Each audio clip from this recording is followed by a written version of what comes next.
Next up, we have Sean Lin, who is the Executive Director of the Global Alliance Against Communist Disinformation and Propaganda, and also with the Falun Dafa Association of DC. Thank you. Good morning, everyone. My name is Sean Lin. Thank you very much for China A organizing this very, very important event. And I'm glad to be here, but also very sad to be here because the passed away of Zhang Qing. And I had the opportunity to actually interview Guo Feixiong as early as in 2006. At the time, I was hosting the program in NTD television.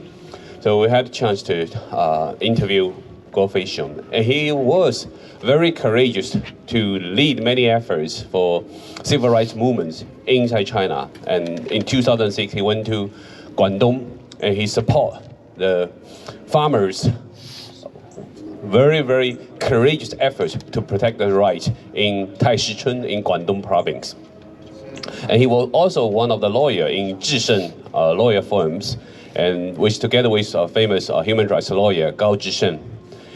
And his experience in southern China definitely tell us even the most mild, most peaceful civil rights movement in China was not allowed it.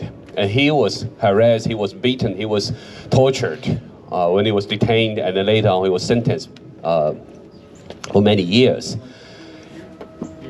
At the time when I interviewed him, he was still hope that China can have some legal reform. He was still dreaming that China can gradually move towards a very peaceful election system, by setting a good example in the village. But now, I think 16 years has passed by. It's a very, very clear story, vivid example to tell the whole world. The evil nature of the Communist Party never changed. You can't expect them to reform, and they always treat Chinese people like cattle. They don't care about the people's life in China. That's their evil nature. They never changed. And you can see the recent example in the lockdown, in the hard lockdown in Xi'an. How many people starved because the Chinese government announced the hard lockdown overnight? No preparation for food and many essential supplies for people. A city of more than 13 million people were locked down in 24 hours. How can the government make such a decision? Because they don't care about people's life. To them, in the name of a pandemic control, it's like they treating Chinese people as cattle. When you have a pandemic, if you have an outbreak in poultry, in the cattle, for the breeder, for the owner, what they cared about just how much money I'm gonna lose this time. To the Chinese government, same.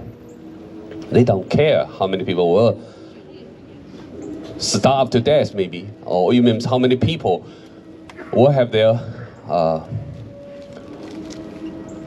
other disease condition deteriorated during this hard lockdown, and how many people may not get medical treatments. They don't care about this. They only care about their power, their grip of the power.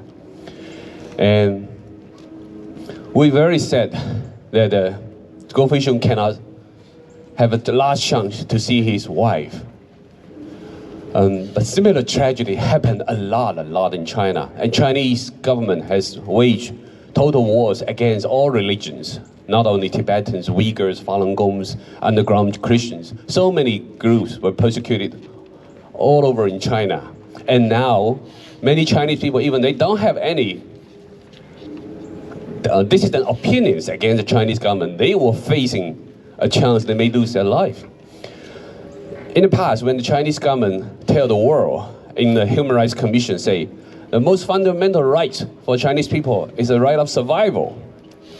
Many people think this is kind of a joke. The Chinese government redefine the term of human rights. They think that they were just deceiving the world. But now I think the world seeing more clearly, this is true. How can you survive under the Communist Party's dictatorship, under this evil regime? How do you survive? You never know when the power of the Communist Party's hard tactics, hard crackdown policy will land on your head, right? So I think every Chinese people need to see it clearly.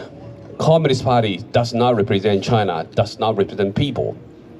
You belong to them once you are a citizen in the communist China. And they can take your organs, they can kill you in any way they want. And so I think the example of Guo Feixiong and also his lovely wife passed away, this is clearly a testimony to the whole world. The Chinese Communist Party is an evil regime against human nature, and all the world need to voice out, and all the people with conscience need to get it together, bring our courage and strength together to call for the disintegration of the Communist Party and bring hope for all Chinese people. Thank you.